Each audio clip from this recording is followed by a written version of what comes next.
نحمده ونصلي على رسوله الكريم. أما بعد فأعوذ بالله من الشيطان الرجيم. بسم الله الرحمن الرحيم.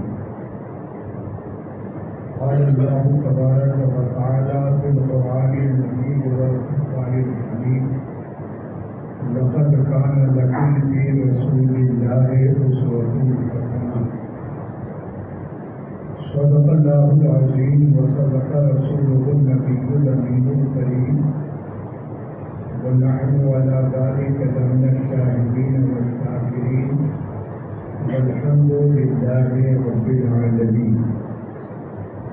آئیے ہم اور آپ عقیدت و محبت کے ساتھ سید الانبیاء جناب محمد رسول اللہ صلی اللہ تعالی علیہ وسلم کی بارگاہ میں درود پاک کا نذرانہ پیش کریں.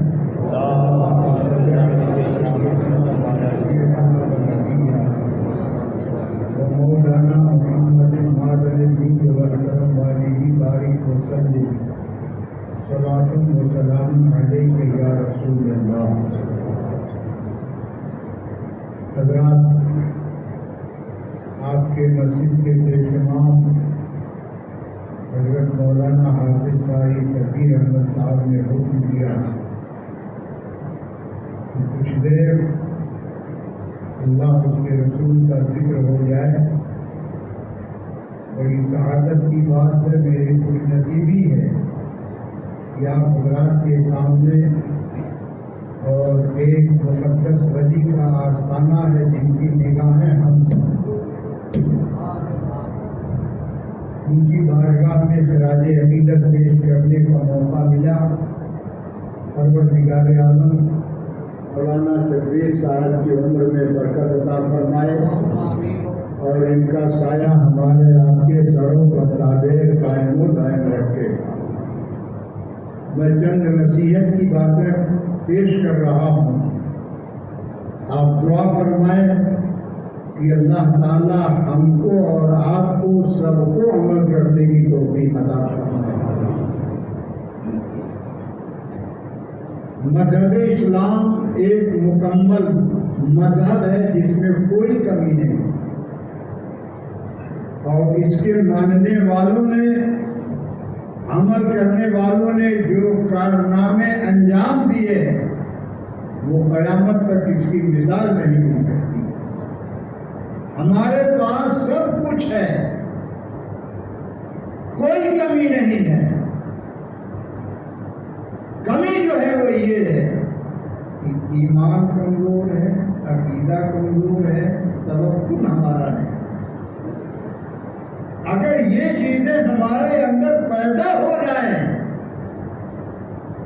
تو پھر ہم زمین پر قدم رکھیں گے، فرشتے آ کر کے ہمارے قدموں کو بوسہ دیں گے. بس کمی عمل کی ہے ہمارے اندر. ہم اپنے آپ کو مسلمان کہتے ہیں، سنی صحیح العقیدہ ہے، اعلیٰ حضرت کے مسلک پر قائم ہے، عمل بھی کرتے ہیں، لیکن جو عمل ہونا چاہیے، جو صحیح معنوں میں طریقہ ہونا چاہیے، وہ ہمارے اور آپ کے پاس نہیں. جیسے مثال کے طور پر ہم اپنے آپ کو اہل سنت والجماعت کہتے ہیں، رسول کی اتباع اور پیروی کرتے ہیں. نماز، روزہ، حج، زکوٰۃ کی اتباع اور پیروی ہی تو ہے، مگر وہ پیروی جو صحیح معنوں میں ہونی چاہیے وہ ہمارے اندر نہیں ہے. اس کی ضرورت ہے. حضور صلی اللہ تعالی علیہ وسلم صحابہ کے درمیان تشریف فرما. ایک صحابی اٹھ کے کھڑے ہوئے، عرض کیا: یا رسول اللہ، میں چاہتا ہوں کہ گھر پہ آپ اور صحابہ کرام تشریف لائیں اور دعوت کا انتظام. ہم لوگ بھی کرتے ہیں دعوت، امام صاحب کی، مولانا صاحب کی، پیر صاحب کی. کھانا تیار ہو گیا. حضور صلی اللہ تعالی علیہ وسلم صحابہ کے ساتھ تشریف لے گئے. دسترخوان بچھا دیا گیا، سامنے روٹی اور سالن رکھ دیا گیا۔ جو سالن بنا تھا اس میں گوشت اور کدو جانتے ہیں؟ لوکی، ہمارے یہاں لوکی بولتے ہیں، لمبا لمبا ہوتا ہے، ہاں یہاں اس کا نام کیا ہے مجھے نہیں معلوم۔ دونوں ملا کر کے سالن تیار ہوا تھا۔ جب ہر ایک کے سامنے رکھ دیا گیا، صاحب خانہ نے کہا تناول فرمائیے۔ صحابہ کرام چپ چاپ بیٹھے ہیں اور ایک کی نظر پیارے مصطفیٰ کے چہرے انور کی۔ میرے آقا نے 2 انگلیاں پیالے میں ڈالی اور ایسے انگلیوں کو گھمایا تو جو کدو کا ٹکڑا تھا اس سے آپ نے کھانا تناول فرمایا، گوشت کا نہیں، کدو کا ٹکڑا۔ اب ہر صحابی 2 انگلیاں پیالے میں ڈال رہا ہے اور ایسے گھما رہا ہے اور کدو کے ٹکڑا لے کر کے اسے نوالا منہ میں رکھ رہا ہے۔ صحابہ نے دیکھا، سرکار نے کیا، بات ختم ہو گئی۔ کچھ دنوں کے بعد ایک صحابی نے چند صحابہ کی دعوت کی، اس میں حضور صلی اللہ تعالی علیہ وسلم تشریف فرما نہیں تھے اور کھانا جو تیار ہوا تھا وہ صرف گوشت اور کچھ اس میں نہیں پڑا۔ جب سب کے سامنے کھانا لگا دیا گیا، صاحب خانہ نے کہا آپ لوگ کھانا تناول فرمائیے، تو ہر صحابی 2 انگلی پیالے میں ڈال کر کے انگلیوں کو گھما رہا ہے۔ صاحب خانہ نے کہا کیا ڈھونڈ رہے ہو؟ ارے گوشت کا ہے، گوشت کا سالن ہے۔ کہا ہم کدو تلاش کر رہے ہیں۔ کہا کدو تو ہم نے ڈالا ہی نہیں ہے۔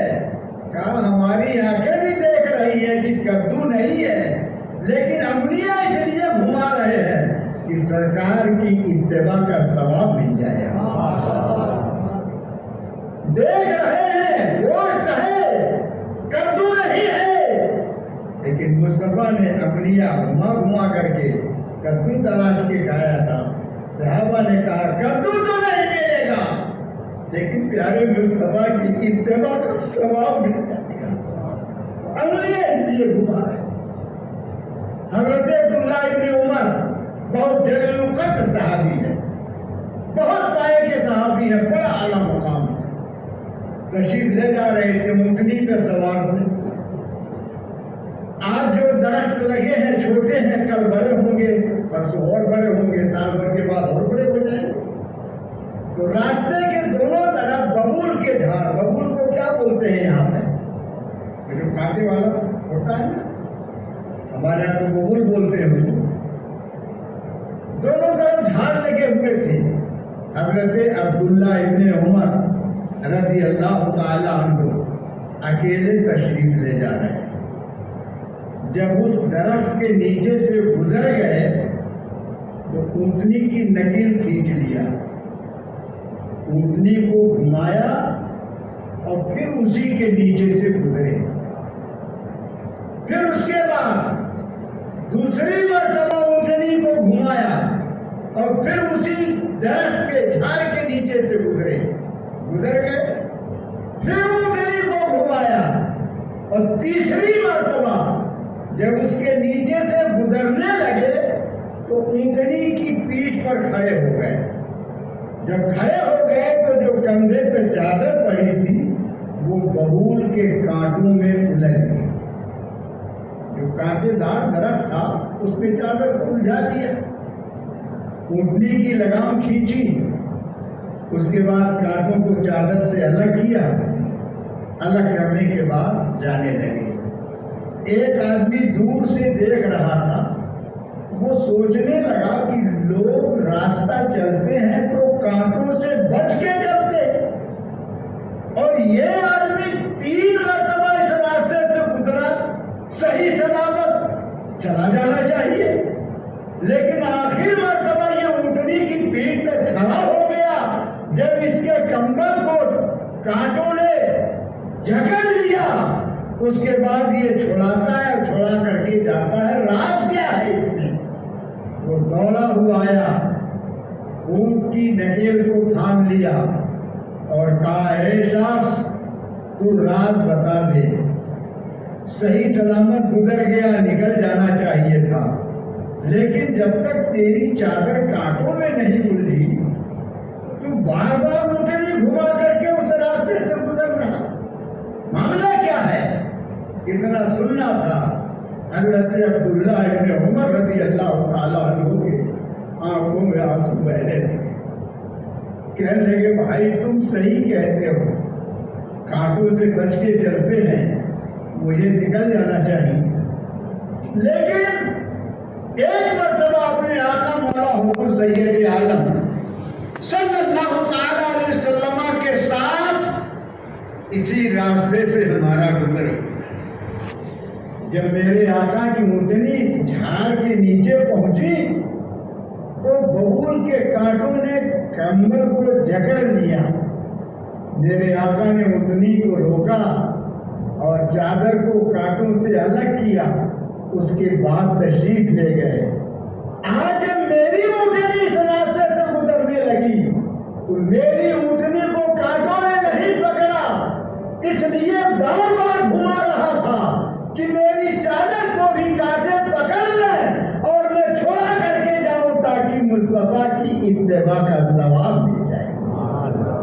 یہ تھا صحابہ کرام کی، یہ تھی اتباع اور یہ تھی پیروی۔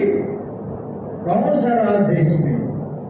ان کا کام یہ تھا کہ ہر وہ عمل جس سے ہمارے آقا خوش ہو جائیں، میرے آقا کی اتباع ہو، پیروی ہو۔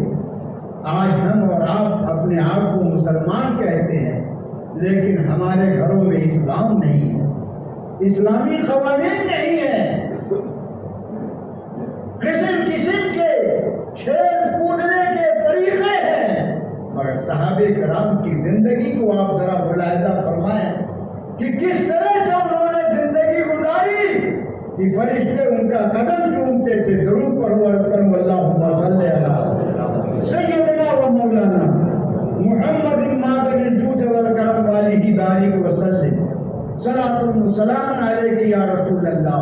ایک صحابی رسول کی زندگی کا واقعہ آپ سماعت فرمائیں۔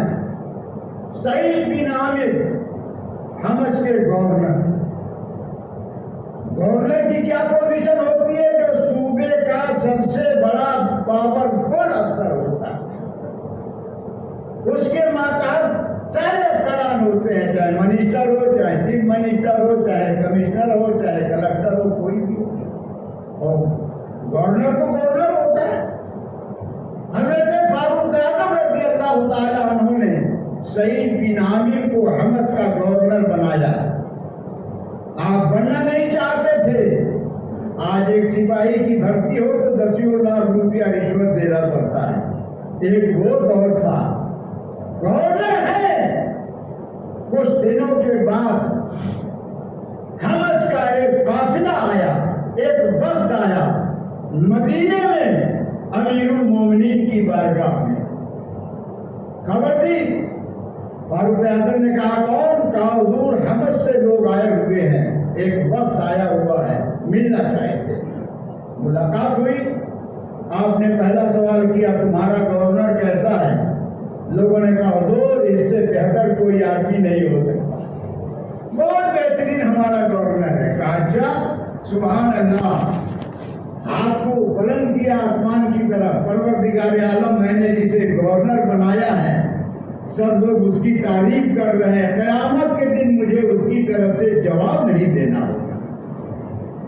آپ نے فرمایا کہ سنو، ہمارے ہاں مال بہت جمع ہو گیا ہے، کچھ غریبوں کے، فقیروں کے، مجبوروں، لاچاروں کا نام لکھ کر کے ایک لسٹ دو تو میں ان کے نام سے کچھ ہدیہ دے دوں۔ باہر لوگ بیٹھے، اب پورے علاقے میں جس کی نظر میں جو غریب تھا، فقیر تھا، مسکین تھا، اس کا نام لکھ کر کے ایک لسٹ تیار کیا اور حضرت فاروق اعظم کی بارگاہ میں پیش کیا۔ آپ نے پڑھنا شروع کیا، فلاں بن فلاں، فلاں بن فلاں، فلاں بن فلاں، فلاں بن فلاں، اس میں ایک جگہ لکھا تھا سعید بن عامر. چونک گئے. آپ نے کہا یہ سعید بن عامر کون ہے؟ توجہ ہے میری طرف آپ لوگوں کا. سعید بن عامر کون ہے؟ حضور یہ ہمارا گورنر ہے. کہا یہ بیوقوف ہو، میں نے غریبوں کا، فقیروں کا، مسکینوں کا نام مانا ہے، تم نے گورنر کا نام دے دیا. کہا حضور گورنر ہے تو کیا ہوا، یہ بھی فقیر ہے. کہا وہ کیسے؟ کہا کئی کئی دن گزر جاتے ہیں اس کے گھر میں چولہے میں آگ نہیں جلتی. ہائے ہائے یا اللہ، گورنر اور چولہے میں آگ نہیں جلتی. حضرت فاروق اعظم رضی اللہ تعالیٰ عنہ کی آنکھوں میں آنسو آ گئے. آپ نے 1000 دینار کہا یہ گورنر کو لے جا کے پیش کر دینا. قافلہ پہنچا اپنے وطن. حضرت سعید بن عامر کے سامنے 1000 دینار رکھا. کہا یہ کیا ہے؟ کہا دینار ہے. کہا کس نے دیا؟ کہا امیر المومنین نے دیا. کہا انا للہ و انا الیہ راجعون. کوئی مرتا ہے، حادثہ ہو تو ہم کیا پڑھتے ہیں؟ انا للہ و انا الیہ راجعون. شور سے پڑھا، بیوی اندر سے باہر آ گئی کمرے میں. کیا بولوں؟ کیا امیر المومنین کا انتقال ہو گیا؟ کہا نہیں، اس سے بڑی مصیبت. کہا کسی محاذ میں، کسی جنگ میں مسلمانوں کو شکست ہوئی ہے. کہا نہیں، اس سے بڑی مصیبت. بیوی نے کہا بتائیے گا کیا ہوا، کیوں ذرا زور سے آپ نے پڑھا؟ کہا یہ سامنے رکھا ہے، گھر میں فاتح ہے، خوشی منانی چاہیے، مگر انا للہ و انا الیہ راجعون پڑھ رہے ہیں. بیوی نے کھول کے دیکھا تو 1000 دینار. کہا حضور بڑی خوشی کی بات ہے، بازار جائیے، ہمارے لیے لوبی خرید کے لائیے اور اپنے لیے ایک غلام خرید کر کے لائیے، اور باقی سامان تو میں خود خرید دوں گی. امیر المومنین نے بڑا کرم کیا. بھیجا. خاموشی کے ساتھ سنتے رہے، بیوی کے چہرے کو دیکھتے رہے. تھوڑی دیر کے بعد کہتے ہیں ایک بات بتاؤ، انسان کی زندگی میں کبھی کبھی بڑی مصیبت، بڑی پریشانی آ جاتی ہے تو اس کے لیے کچھ بچا کر کے رکھتا ہے. کیا میں اس مال کو ایسے موقع کے لیے نہ رکھوں؟ حفاظت کے ساتھ کی سب سے بڑی مصیبت اور پریشانی آئے اس وقت یہ مال ہمارے کام آئے. بیوی بھی دیندار تھی، نیک تھی. کہا سبحان اللہ، بہت اچھا، اس سے اچھا موقع کیا ہوگا. کہا ٹھیک ہے تم اندر جاؤ. بیوی اندر گئی. آپ نے کاغذ قلم دیا. کاغذ تو تھا نہیں، چمڑے پہ لکھا جاتا تھا 2 درہم فلاں، 5 درہم فلاں، 5 درہم فلاں، 10 درہم فلاں. 1000 درہم یا دینار. اسی وقت خادم کو بلایا، اس کے حوالے کیا، کہا لے جاؤ تقسیم کر دو.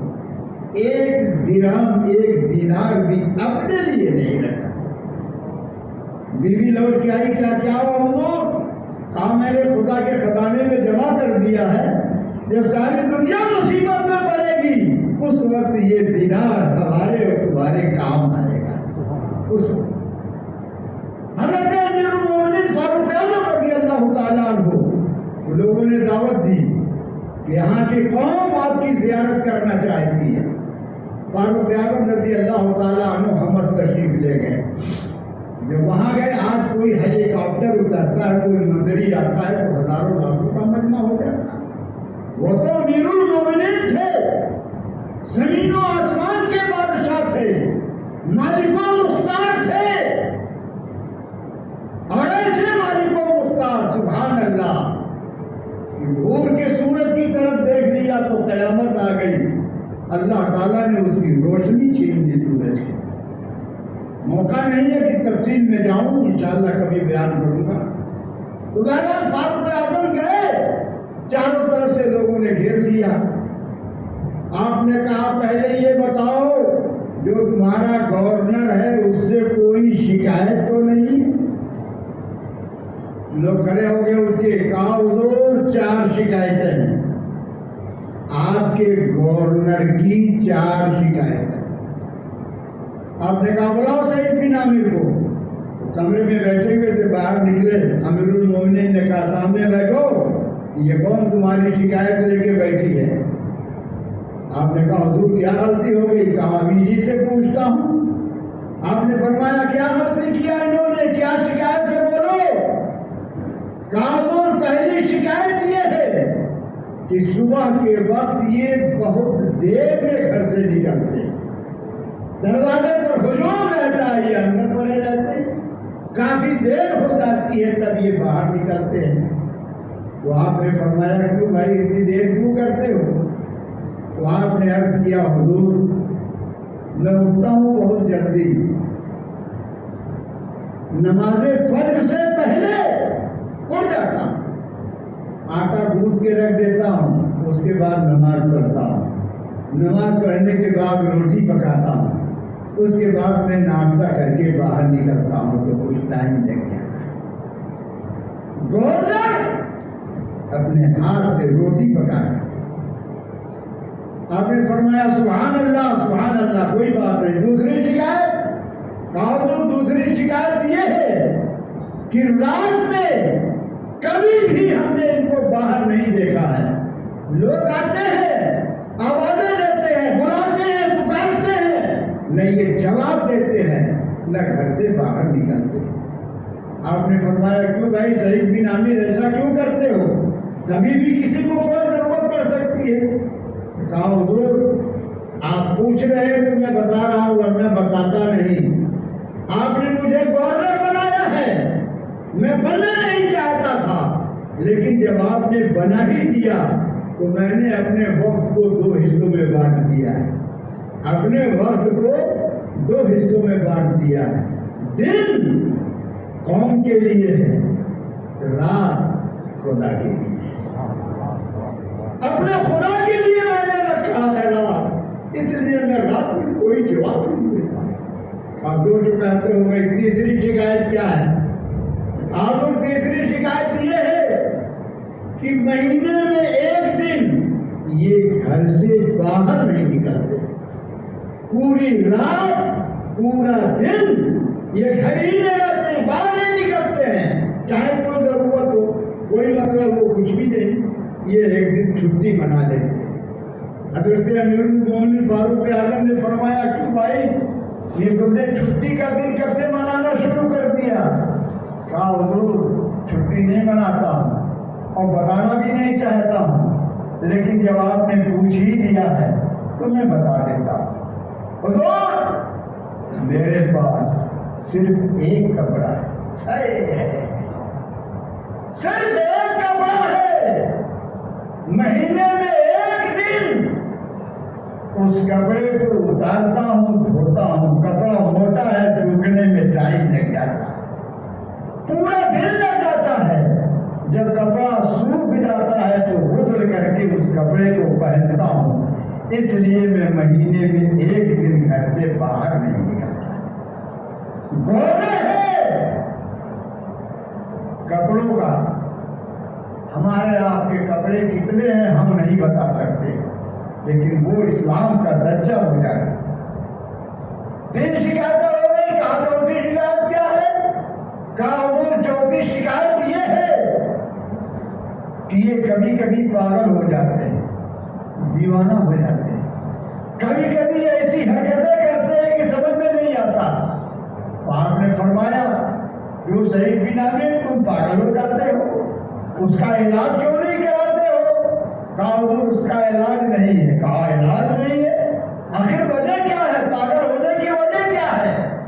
سعید بن عامر نے کہا حضور جب میں ایمان نہیں لایا تھا، کفار مکہ کے ساتھ تھا، ایک صحابی رسول کو گرفتار کر کے مکے میں لایا گیا، میدان میں کھڑا کیا گیا، کھمبے میں باندھا گیا، پیر میں بیڑیاں، ہاتھ میں ہتھکڑیاں ڈالی گئی اور تیروں سے ان کے بدن کو چھلنی کیا گیا، ان کی ناک کاٹی گئی، ان کے کان کاٹے گئے، ان کے ہونٹ کاٹے گئے، ان کی انگلیاں کاٹی گئیں، اور صحابی رسول اس حالت میں بھی مسکراتے رہے۔